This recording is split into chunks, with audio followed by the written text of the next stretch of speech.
There's a betting system that literally can't go tits up. I want to be clear about that because I know how it sounds, but the math is real. This isn't a trick, this isn't a scam, this isn't the kind of thing where the fine print gets you at the end. You put $10 on black, if it loses, you bet $20. If that loses, you double the position to $40, doubling again and again until black finally comes. The second it does, you're up exactly $10 in realized profit. There's no arrangement of red and black on this earth where a guy sits doubling and walks away down money. So how do you think this ends? This is the Martingale, the oldest betting system there is, and the first thing you have to understand is that it isn't gambling. Gambling is what the degenerate on the next stool is doing, picking numbers and betting on a hunch. We're not doing that. We sat down with a system, we did the work. The wheel goes red, black, and the ball doesn't remember a single thing that happened before it. So eventually, mathematically, provably, in the fucking textbook, our color hits and the doubling closes the position whole plus a little. It's the exact same reason an institution gets to run 30-to-1 leverage on its portfolio and you don't. They have a risk model and you have a hunch. It's not gambling, it's math. So we run it. $10 on black, black hits, we're up $10. We do it again the next night, it hits again, we're up $10. Some nights red prints once or twice first, so the position doubles to $20, maybe $40, until black lands and we're back in front, up $10. It works on a Tuesday, it works when you're tired, it works when you have no idea what you're doing, which for a lot of people is most of the time. The position keeps paying this same flat little $10, like a dividend on capital you forgot you had. For a while, it is genuinely one of the most reliable ways to make money a guy has ever found, which should probably worry you a lot more than it does. And look, I'm not covering this from the outside. I have run the Martingale, and I want to be clear about where I'm standing, because I'm not on a stage telling you degenerates a cautionary tale. I'm in the chair, with a stack of red chips and a plan, running the exact same fucking strategy, feeling like a portfolio manager with a book and a risk limit. I have sat at that table at 2 in the morning completely calm, genuinely at peace, holding what felt like a real edge over these retards. I had a system. The system was to double. At the end of the day, that was the whole strategy. That's the entire edge.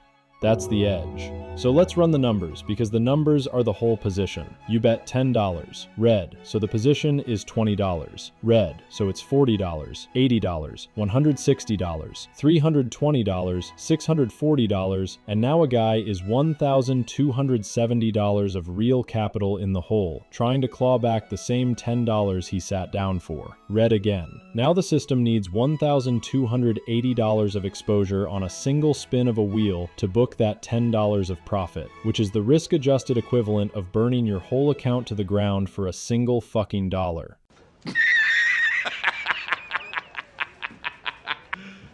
You serious?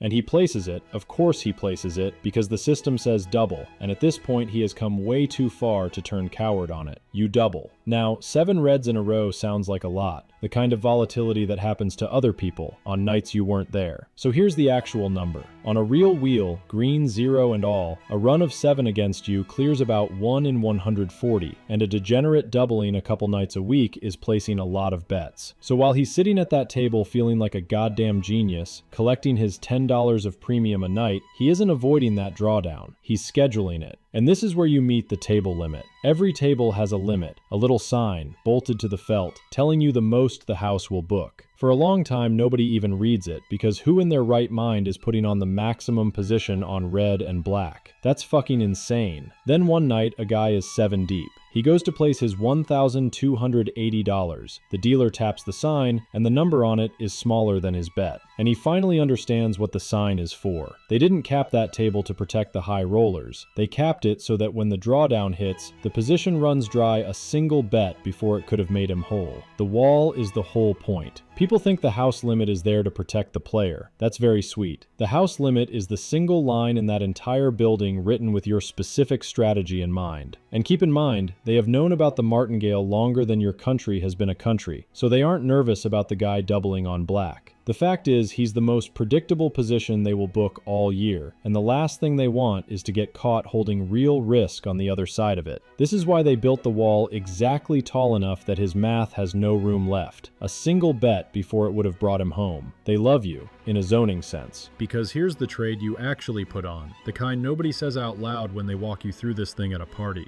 You clear $10 a night, 30 nights out of 31. Clean and reliable, generating alpha off a fucking roulette wheel. Then on the 31st night, the drawdown arrives right on schedule, hits the wall, and liquidates the whole account. The rent, the bankroll, the $400 of margin, a real job wired in to keep it solvent, all of it, in a matter of 9 minutes. 30 nights of $10 is a $300 profit. The 31st is a $4,000 loss. But 30 out of 31. You can't argue with a track record like that. What you just said is one of the most insanely idiotic things I have ever heard.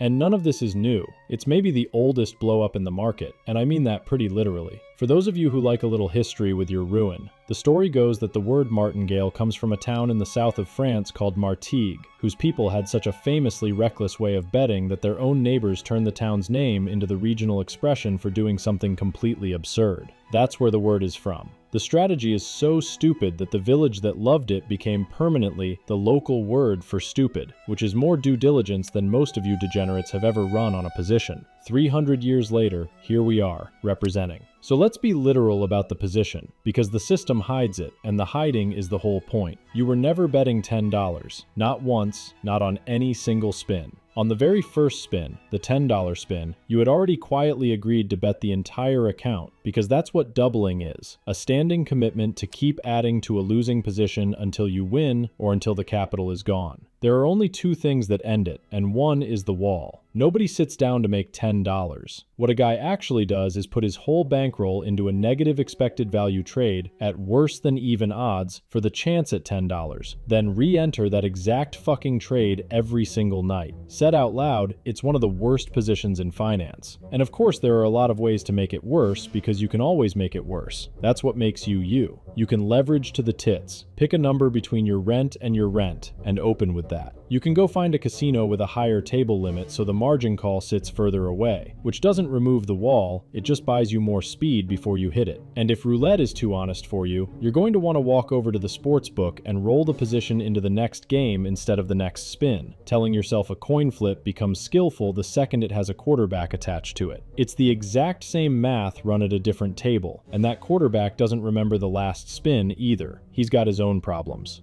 So here's how it actually ends, and understand it isn't dramatic, it's clerical. It's a Wednesday, a guy is up his usual $10, red comes, and he does what anyone would do if they were mentally slow. He doubles down on the position and holds the line. Red again, red again. Somewhere around the fifth double, the calm quietly leaves the body, and he's not running a position anymore. He's a grown man throwing rent at a wheel with both hands. Then he hits the limit, and there's no next bet. That's it. The math that promised him the win priced in this exact morning too, in the same breath, and he only ever heard the first half. So he walks to the ATM in the corner, because a place like that always keeps one right in the corner, and he learns what his daily withdrawal limit is. There's a wall there too. Turns out the whole building's walls. So let's do the analysis. It's not gambling, it's math. Remember that one? It was true. It was true the entire time. The math said he'd clear $10 over and over, and he did, every night, exactly as advertised. The same math said the drawdown was coming and would take the whole account, and it did. Both of those sentences were the math. He just decided the first was the strategy and the second was bad luck. And there's no version of the arithmetic where the expected value splits like that. He's up $10, technically, if he had closed the position after the first night, but nobody closes after the first night. So at the end of the day, that's not a flaw in the system, that's the system. The math was perfect. He was the variable. And the part I actually love, the genuinely beautiful part, is that it doesn't matter how carefully a guy manages the position. $10 base or $100, roulette or blackjack, or the over on some Thursday night game nobody should be awake for. Cautious or reckless, sober or not, disciplined right down to the last chip. Every martingale, run long enough enough, arrives at the exact same account balance at the exact same speed. You can do everything right, you can do all the work, and it changes nothing. There's a name for this in the literature. It's called the risk of ruin, and it doesn't care about your position sizing, your discipline, or your beautiful little risk model with the real edge on it. They all get the same return. So to the degenerates out there with a system, real, mathematical, the kind that can't lose, I want you to know I'm not laughing at you. I'm one of you. I have the chips, the plan, the same flat little $10. I know exactly how this goes, and I'm going to sit down and put the position back on anyway, because 30 out of 31 is a hell of a track record right until the part where it isn't. To everybody still doubling, still sure, still one spin from getting made whole, you have my sympathy, and the rest of us have absolutely no idea what we're doing.